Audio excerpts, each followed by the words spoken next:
And the final speaker from the local area is Sister Yasmin Shafiq, who is a recent law graduate who's currently working in law. She studied her final year at Northumbria University wearing the veil. Prior to that she wasn't wearing it, and now works with it being of no hindrance. This is her story as to why she chose to wear the veil. So Sister Yasmin, can you come to the podium please? Thank you very much.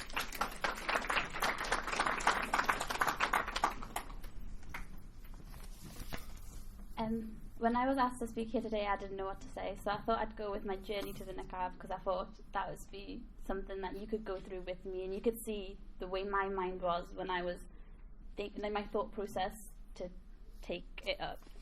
I first decided to cover up at the age of 15. I made the intention and started wearing the headscarf at sixth form. Living and growing up in a predominantly non-Muslim area, it was really hard to muster up the confidence. I thought I would stick up like a sore thumb, and I really did. But praise be to God, I pulled through, and it became the norm for me.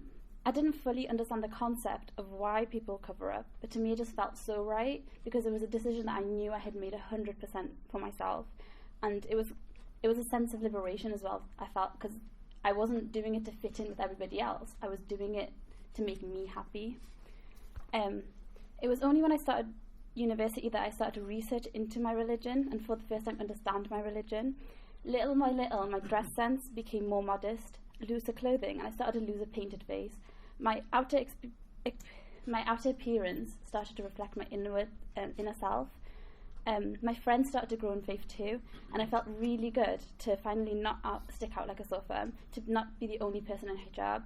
We decided that beauty wasn't something we were willing to take pride in. The way society values beauty for me has always been a really hard concept to understand. To me, beauty is a God-given gift. It's not a talent, it's not something that we should pride ourselves in. Nobody earns their beauty.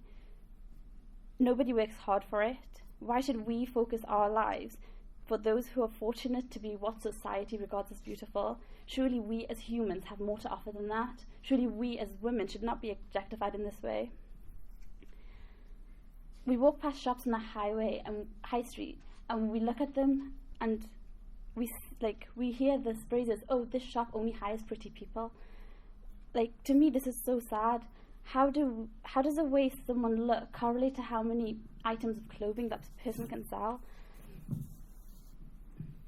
The fact that the fashion industry even makes this link, if beautiful people wear this item of clothing, everyone will want to look like them, is not something in my opinion, should be encouraging. Thank you.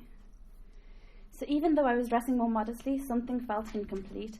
I was walking into shops and was still receiving derogatory comments from men. They didn't know me at all.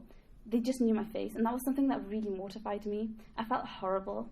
I finally, during my final year at university, mustered up the courage to try the niqab. For me, Britain was surely an accepting country, a country built up on the tolerance of different cultures, and a society that promotes and prides itself on the concept of freedom of expression. As soon as I wore it, I felt a sense of empowerment. My ultimate reason was to please God, but my self-esteem grew more than I ever imagined.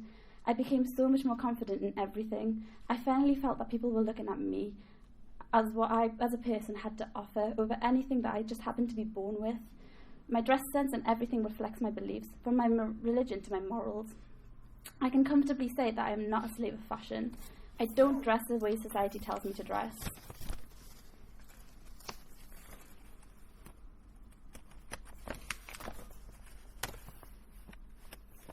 Sorry.